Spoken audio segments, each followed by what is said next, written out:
Buenas tardes, están ustedes viendo la entrada de la última exposición del artista Daniel Chopitea. Estaba queriendo deciros que un mundo donde tanto lo artístico como lo personal en equilibrio se forman y se organizan de una manera bella, de alma, y donde su hija, Ainise Chopitea, nos va a hacer descubrir una parte, quizás la femenina, que tú has comisariado además en la Sala Gambara de San Sebastián, con esta muestra de obras que algunas de ellas son pues casi, vamos a decir, inéditas, porque se han visto una vez y luego ya pertenecen a colecciones particulares. Buenas tardes, Ainise, ¿qué tal? Muy buenas tardes, muy bien, gracias. ¿Qué tal, Elena?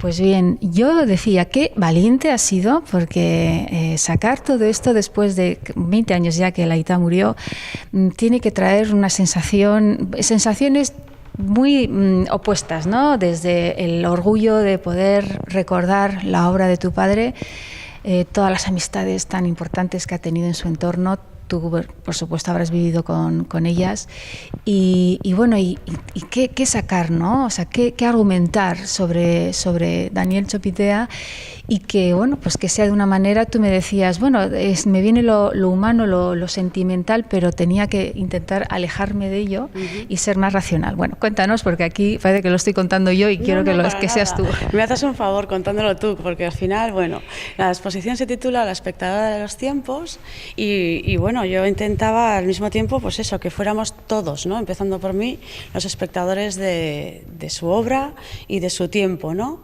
Entonces, la tarea estaba en un homenaje de hija a padre, después de un homenaje de vuelta por todo lo que él me dio a mí.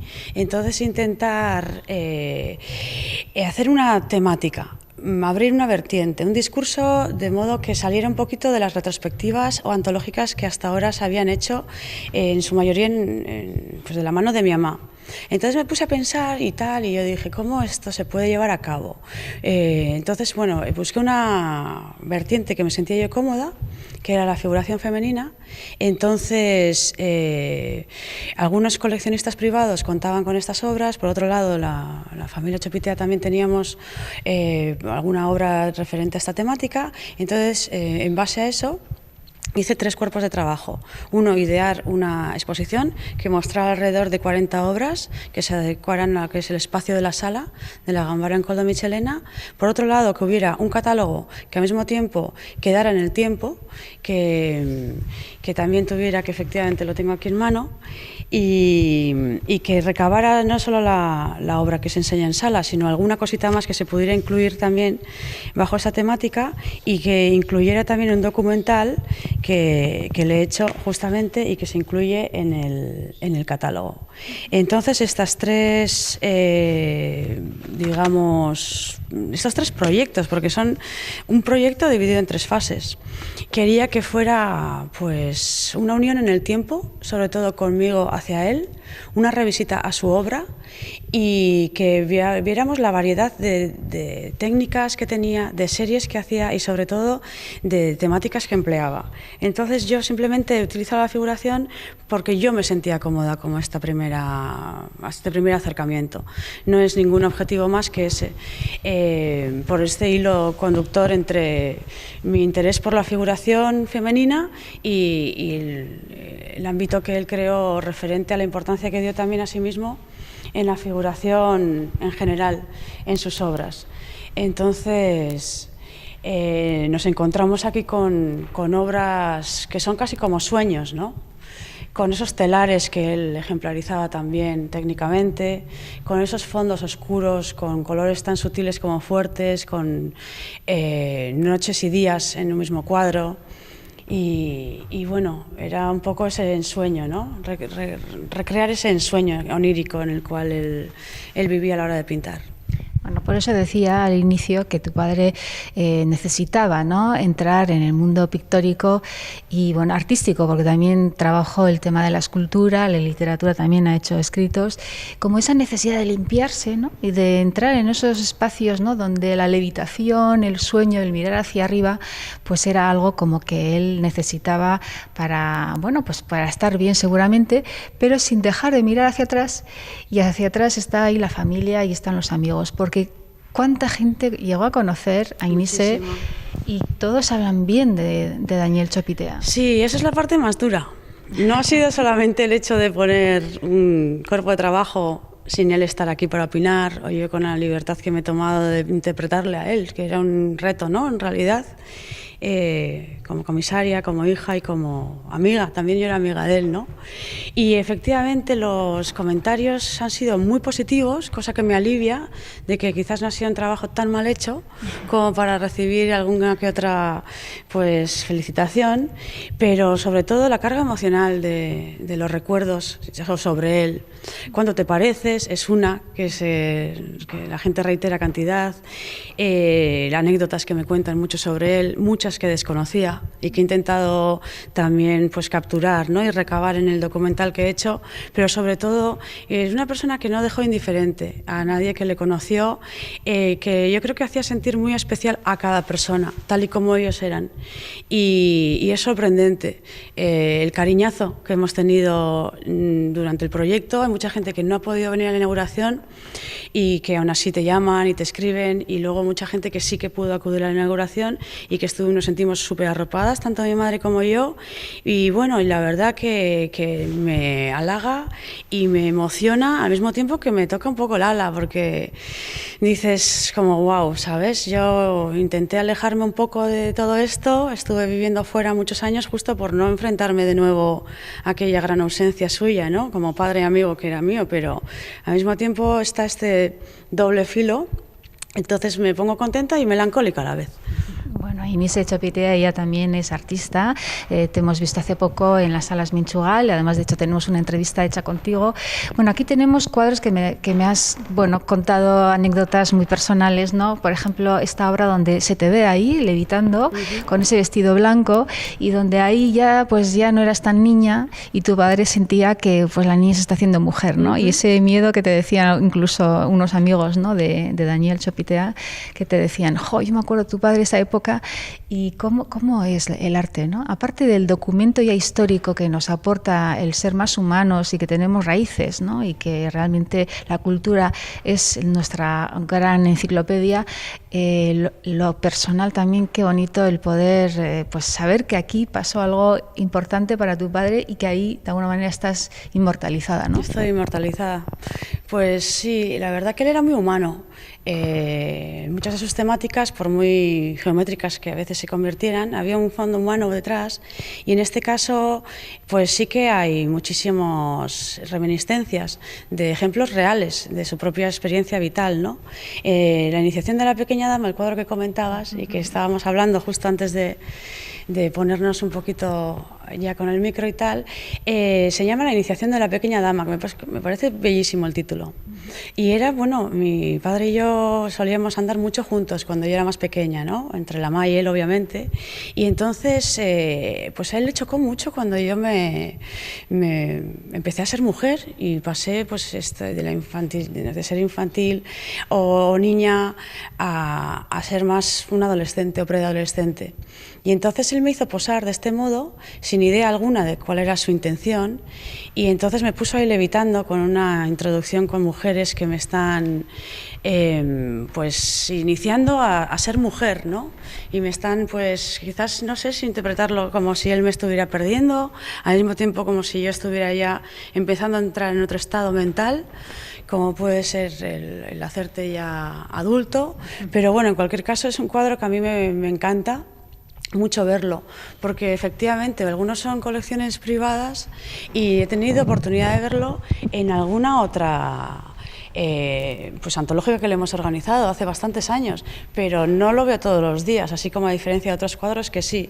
Por tanto, sentirme cerca de de cuadros suyos me hace estar cerca de él también. Bueno, lo que está claro es que hay una gran complicidad, se nota, hombre, en este caso eres tú la comisaria, pero es verdad que en la selección vemos un acercamiento en tiempos diferentes, porque este cuadro, por ejemplo, me decías que también lo recuerdas en el taller de tu padre, elaborándolo y, bueno, llamándote, ¿no? Ainise, acércate y ¿qué ves aquí? ¿No? Esa necesidad de que Daniel Chopitea contigo, tu padre, claro, necesitaba, pues, escuchar opiniones, y contigo te hacía mucho caso, porque de hecho el título, ¿no? Sí. Esta es una pieza, bueno, es un cuadro que él me regaló, de hecho, que no he tenido oportunidad tampoco, porque él, como era pintor, a medida que pintaba, pues con suerte pues se iban adquiriendo, ¿no? Y en este caso, pues él tendría esa idea, muchas veces ejecutaba sin compartir, ¿no?, a su manera, pero luego a última hora me decía, oye, vente aquí, tal casería, el estudio, taller en el monte donde él pintaba, y me encuentro con esta figura y yo nada más la vi, por impulso dije Marigorribelz, que viene a ser el título, ¿verdad?, de lo que es el cuadro, la obra, cosa que me parece además es que tiene una sinuosidad preciosa, con esas curvas duras, ¿no?, tan bonitas. Y bueno, que de hecho la he puesto al lado de este otro, porque curiosamente, y cerca de la escultura del Cíclope, porque viene a ser esas curvas, esas posturas, que si te fijas he intentado hacer ese tipo de lectura también a lo largo de la exposición, ¿verdad? Entonces, sí, el más que consultar, yo creo que te invitaba para poder acabar de abrazar la obra, ¿no?, como una especie de guiño que los demás como espectadores ponían, ¿no?, a los cuadros que él ya tenía a punto de acabar. Curiosamente también me decías que cuando charlabas con él no se hablaba del aspecto técnico, sino más bien pues el de los sueños, ¿no? Sí. ¿Qué historia nos podíamos inventar cada uno mirando la obra? Y eso también, pues él no sabía que ibas a hacer Bellas Artes, lo cual pues también es curioso, ¿no? Esa necesidad de ante una joven, pues invitarle a soñar, ¿no? Bueno, y además de hecho esto lo incluyo en el documental donde le he hecho. Al final del docu le digo que le agradezco el hecho de que me haya enseñado a soñar, que enseñar a vivir es una cosa, pero enseñar a soñar yo creo que es otra muy importante, que la vida se conforma también de una parte muy efímera, igual de importante que la material o que la orgánica, ¿no? Entonces, efectivamente, nuestras conversaciones eran más filosóficas, digamos, desde muy pequeñita, de hecho, teníamos ese guiño, digamos, de intercambio de necesidades casi existenciales o de dudas existenciales entre ambos, más que decir, oye, ¿te gusta este color? O ¿qué opinas de este fondo o de este discurso dentro del cuadro? Yo creo que era más una conexión mental o una especie de relectura acerca de las cosas inmateriales. Un viaje en el tiempo, son casi 30 años más o menos lo que tenemos aquí resumido en esta sala, con un tema, la mujer, y un viaje también emocional, es evidente. La selección del atrecho, me imagino que ese azul que me decías como potencia, ¿no?, las sombras, los desfumatos de algunos cuadros, todo está muy bien medido. Veo que también vienes de azul, hay un mensaje ahí. Casualidad, el micro también es azul. Bueno, pues invitamos... No, iba a decir que el azul, como decía Jorge, que le regaló la escultura justo al morir, Chopiteta, ¿para qué? Chopité en la paz, quizás sea el azul, sea la paz, ¿no?, donde espero que resida ahora. Pues efectivamente. Invitamos a todos a venir, a acudir a la Sala Gambara de San Sebastián. ¿Hasta qué fecha está? 27 de abril. 27 de abril. Pues yo creo que efectivamente la mochila de lo que hemos sido y somos todavía, somos nosotros los que la hacemos quitarle el polvo y las telarañas. Y esto, desde luego, es una ocasión magnífica para recordar pues el gran trabajo de un artista, Daniel Chopitea, y que además su hija, con esa emoción, nos acerca pues un tiempo muy importante, porque además es cierto que la época en que tu padre trabajaba pues fue una época muy productiva y de grandes. Sí, la verdad que fue una época en la cual, bueno, Euskadi geográficamente, con lo pequeñito que es, ha dado y sigue dando a cantidad de artistas y mujeres y hombres estupendas. Su época, efectivamente, se rodeaba muchísimos amigos, no solamente del País Vasco, también de fuera, pero sobre todo aquí, ¿no?, de gente súper prolífera y con una capacidad estupenda, ¿no?, de ejecutar, de desarrollar y de plantear el arte. Y entonces, bueno, yo creo que aquí aquí se ve una variedad de todos sus recursos técnicos, así como sus necesidades que tenía creativas, digamos, de ruptura también, así como de creación, que es muy importante a veces, ¿no? Romper para crear. Entonces, a mí me parece que todos asimismo tienen ese punto bien de obra bien ejecutada, pero al mismo tiempo de obra un poco inalcanzable, ¿no? Esos gestos de gente muy ausente y de esos tipos de colores que no son uno solo, que son muchos. Entonces, aquí son muchos Chopiteas en uno y espero que la gente pues logre efectivamente recordarle, disfrutar de su obra y entrar en su persona a través de sus cuadros. Muchísimas gracias. Gracias por, sobre todo, dejarnos disfrutar de estas obras y de este momento. Estoy viviendo ahora mismo pues el final, pues esto es cuando echaron las cenizas de tu padre, ¿no? Sí, me tocó a mí, de hecho, que fue un día que fue bastante duro, muy duro, porque todo fue muy súbitamente. Esto fue la subida del Monte Calamúa. Él, por su propia voluntad, decidió que sus cenizas fueron aventadas allí, en vida lo comentaba, que es de los pocos sitios desde la montaña de Ibar donde casi se alcanza a ver el mar. Y entonces yo leí un poema y entonces este es un cuadro, fíjate, que hizo en la serie Belarrak, que está roto el paisaje. Y por eso lo he incluido justo en este momento de dolor, junto con una canción que he recuperado de Imanol junto con Paco Ibáñez, que cantaron en una rueda de prensa justo hace 20 años, que me encantó en su día y que ha estado pues un poco recordada, pero sin saber cuál era esta canción, y puesta con el documental empecé un poco a indagar y me di cuenta pues que efectivamente que era una canción que habla sobre el corazón y que recuerda muy bien aquel momento, y gracias a la buena disposición de Julia, la viuda de Paco Ibáñez, he podido contar con ello para el documento pues eso, biográfico que le he armado. Y bueno, no me he encontrado con estas imágenes desde entonces. Así abrir la caja de Pandora. Entonces, bueno, la despedida de Calamúa pues está pues un poco en el bucle de ahora pues darle la bienvenida, pero desde otro lugar, ¿no? A ese adiós. Muchísimas gracias, Ainise. Y ustedes ya saben, acudan a ver esta exposición y acudan a ver el arte, sobre todo cuando tenemos momentos de ocio, y más bellos que estos, pues yo creo que es uno de los posibles. Así que vengan, acudan y muchísimas gracias a todos. Gracias.